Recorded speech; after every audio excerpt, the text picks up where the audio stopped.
பல்ல பரிசுத்த பிதாவே, ஆசீர்வதிக்கப்பட்ட இந்த காலை இறைவார்த்தைக்கு நன்றி செலுத்துகிறோம்ப்பா. இந்த வீடியோ ஆடியோ ரெக்கார்டிங் வேலையை, இந்த அஞ்சு நிமிட செய்தியை, இறைவார்த்தையை நேரங்களுக்கு ஆசீர்வதித்து கொடு. இயற்கை கால சில சாதமாக கரடு தடையில்லாமல் கிடைத்து இந்த பங்குற பிள்ளைகளை ஆசீர்வதித்து நான் எனக்கு சிறுமை பெருகும்படி ஒவ்வொரு நாள் இந்த வார்த்தையும் உடைய பிள்ளைகளுக்கு ஆசீர்வாதமாக இருக்கும்படி அபிஷேகத்தை பிட்டு கொடுங்கப்பா. இயேசு கிறிஸ்துவன் ஜெபிக்கிறோம் ஜீவன் நல்ல பிதாவே, ஆமேன். அல்லேலூயா, அல்லேலூயா, அல்லேலூயா. கர்த்தர் நல்லவர். கிறிஸ்து ஏற்றுக்கொண்டது போல் நீங்கள் ஒரு ஏற்றுக்கொள்ளுங்க. ஒரு மன்னிங்க. பாரமாக இருக்கீங்களா? கடினமாக இருக்கீங்களா? சமாதானம் இல்லாமல் இருக்கீங்களா? இப்பொழுதே ஒரு மன்னிச்சு பாருங்கள். கணவன் மனைவிக்குள்ளே பிளவுகளா, பிள்ளைகளுக்குள்ள பிரச்சனையா, கூப்பிட்டு மன்னிச்சு பாருங்களேன். ஒரு பெரிய ஆசீர்வாதம் வரும். ஒருத்தருக்கு ஒருத்தர் தயவா இரக்கமா விட்டு கொடுத்து ஒருவர் ஏற்றுக்கொள்ளுங்களேன். அதுவே பெரிய ஆசீர்வாதம். அதில் பரலோகமே சந்தோஷப்பட்டு களி கூறுதே. அப்படிப்பட்ட நாள் இன்றைக்கு உங்களுக்கு. இது ரட்சணிய காலம், ரட்சணிய நாள், இது அனுக்கிரக காலம். உங்களுக்கு மிகுந்த சந்தோஷத்தை கர்த்தராய் இயேசு தருகிறார். களி கூறுங்க.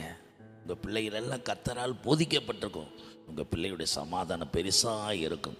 இந்த செய்தியை பார்க்குறவங்களை யாவரையும் ஆசீர்வதிக்கிறேன். கர்த்தராய் இயேசு கிறிஸ்து தாமே இந்த நாள் உங்களுக்கு ஆசீர்வாதமாக இருப்பதாக. என்ன இறைவார்த்தைக்கு நேராய் போவோம். 1 யோவான் 1:9 வாசிக்க கேட்போம்.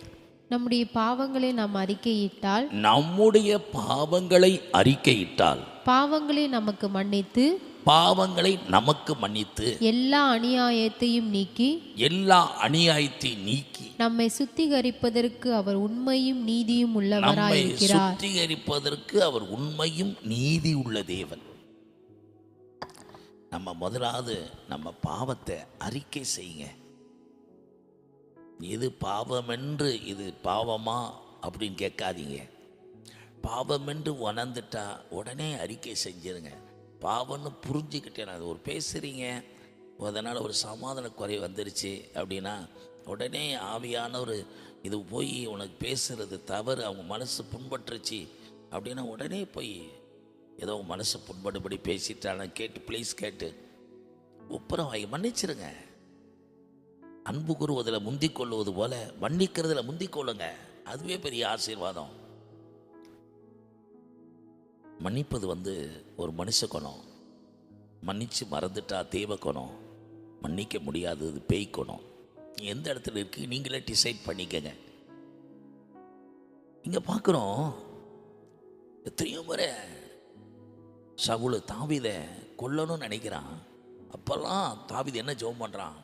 ஒரு அபிஷேகம் பண்ணப்பட்ட ஒரு தெய்வ மனுஷனுக்கு விரோதமாய் கை நீளக்கூடாது, தன்னை காத்துக்கொள்ளவும் பிறர் தீண்டக்கூடாதுன்னு சொல்லிட்டு எவ்வளவோ தன்னை காத்துக்கொள்ள பிரியப்படுகிறான். அவனுக்கு அபிஷேகம் உள்ள மனுஷனுக்கு விரோதமாக நான் எழும்பக்கூடாது. படைத்தலைவன் சொல்லுகிறான், நீ ஒரு வார்த்தை கட்டளிட்டா உண்மை சத்துருவை கையில் கொடுத்து ஏன் விட்டுறீங்க? இல்லை தொடாத. தன் படைத்தலைவட்ட சொல்லுகிறான்.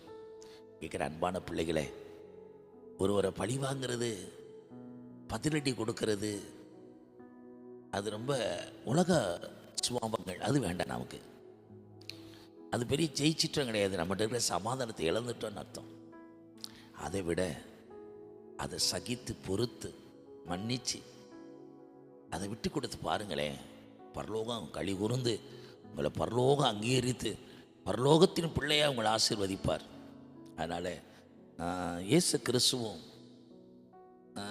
தன்னை விரோதித்த, தன்னை காயப்படுத்தின, துன்பப்படுத்தினவங்களை பார்த்து பிதாவை நோக்கி ஜெபம் பண்ணார். தான் செய்வது என்னதென்று அறியாமல் செய்கிறாங்க. அவன் எதற்காக என்னை துன்பப்படுத்துறங்கன்னு தெரியாமலே செய்கிறாங்க. ஆண்டவர் மன்னிச்சிருங்க. ஆண்டவர் யாருன்னு அவன் தெரியல. அவங்க எதற்காக துன்பப்படுத்துறன்னு தெரியாமலே துன்பப்படுத்துகிறான். அவனுக்கு நீங்கள் தண்டனை கொடுக்க வேண்டாம், மன்னிச்சிருங்கன்னு கேட்குறார். வாசிங்களேன், மத்தேயு 1:21. அவள் ஒரு குமாரனை பெறுவாள், அவருக்கு இயேசு என்று பெயரிடுவாயாக, ஏனெனில் அவர் தமது ஜனங்களின் பாவங்களை நீக்கி அவர்களை ரட்சிப்பார் என்றார். அப்போ ஜனங்களுடைய பாவத்தை நீக்கி ரட்சிக்கிறது தான் அவர் பூமியிலே அவதரித்தார். ஒரு மனுஷன் இருக்கிற பாவத்தை நீக்கணும்னா பழைய ஏற்பாட்டு நியாயப்பிரமாணம் அதற்கு மனுஷர்கள் செய்த பாவத்துக்கு ஒரு ஆடு, ஒரு மிருகமோ, ஒரு பறவையோ பலி செலுத்தணும். ஒரு கிரையம் செலுத்தி தான் பாவத்தை அறிக்கை செய்யணும். அதுக்கு அந்த மிருகத்தின் ரத்தம் சிந்தப்படணும்.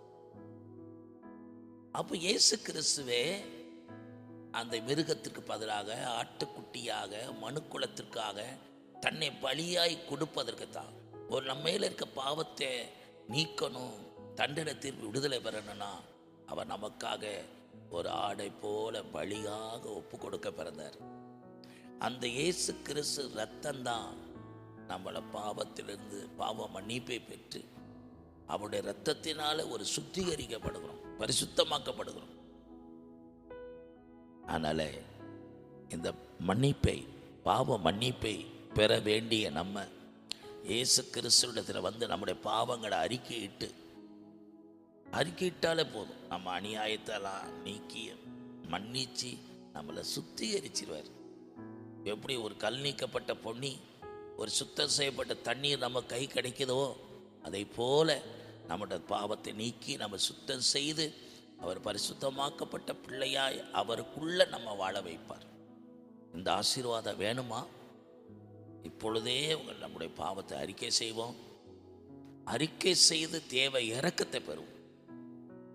அறிக்கை செய்துட்டா போறோம். மன்னிச்சு நம்மளை சுத்திகரிக்க உண்மையின் நீதி உள்ள தேவன்.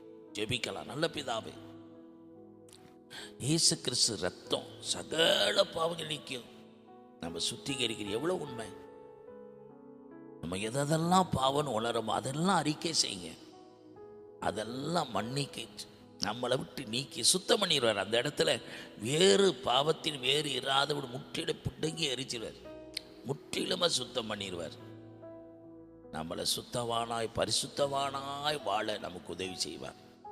இப்பொழுதே நம்முடைய பாவங்களை அறிக்கை செய்யுங்க. அவர் அறிக்கை செய்து மன்னிப்பை பெறுங்க.